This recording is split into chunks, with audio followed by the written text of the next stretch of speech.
Good evening সবাইকে। কি এত বাজার দেখে মনেই হচ্ছে না যে কোনো অনুষ্ঠান বাড়ির আয়োজন? না, এটা কোনো অনুষ্ঠান বাড়ির আয়োজন নয়, এটা হচ্ছে গোটা ষষ্ঠীর আয়োজন।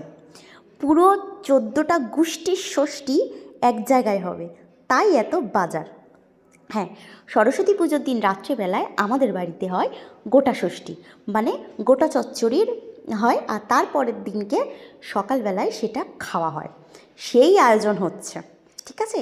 এইগুলো করতে করতে আমার হাতের হাল তো বেহাল, মানে নিজের হাত নিজেই দেখতে পাচ্ছিলাম না। কিন্তু হ্যাঁ, আমাদের বাড়ির একটা নিয়ম আছে। এমনিতে যায় যায় কেউ কারোর মুখ দেখা দেখি না হোক, চোখ দেখা দেখি না হোক, কিন্তু কোনো অকেশন হলে বা কোনো পুজো হলে সব গোষ্ঠী এক জায়গায় এসে যায়। নাও ঠেলা সামলাও, কত খাটবে খাটো। সেই যে কালকে দুপুরবেলায় 3টে থেকে আনাজ কাটা শুরু করেছি আর রান্না শেষ করেছি 11:45টায়।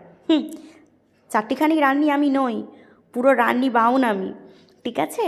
আর এই রান্নাটা পুরো একদম খাঁটি সর্ষের তেল দিয়ে করেছি, লোহার কড়াইতে, তার উপরে কাঠের জাল। বিশ্বাস করুন, দুর্দান্ত খেতে হয়েছিল।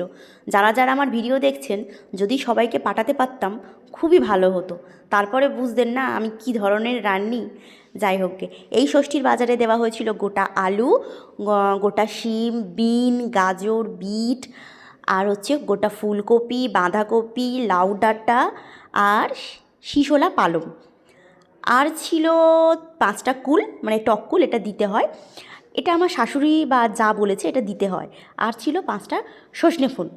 তার সাথে মশলায় দিয়েছিলাম আদা বাটা, আর একটু ভালো সেন্ট হওয়ার জন্য দিয়েছিলাম রাঁধুনি আর জিরে হালকা করে খোলায় ভেজে গুঁড়ো করে ছড়িয়ে দিয়েছিলাম। জাস্ট ফাটাফাটি খেতে হয়েছিল। টাটা সবাইকে, শুভ গোটা ষষ্ঠী।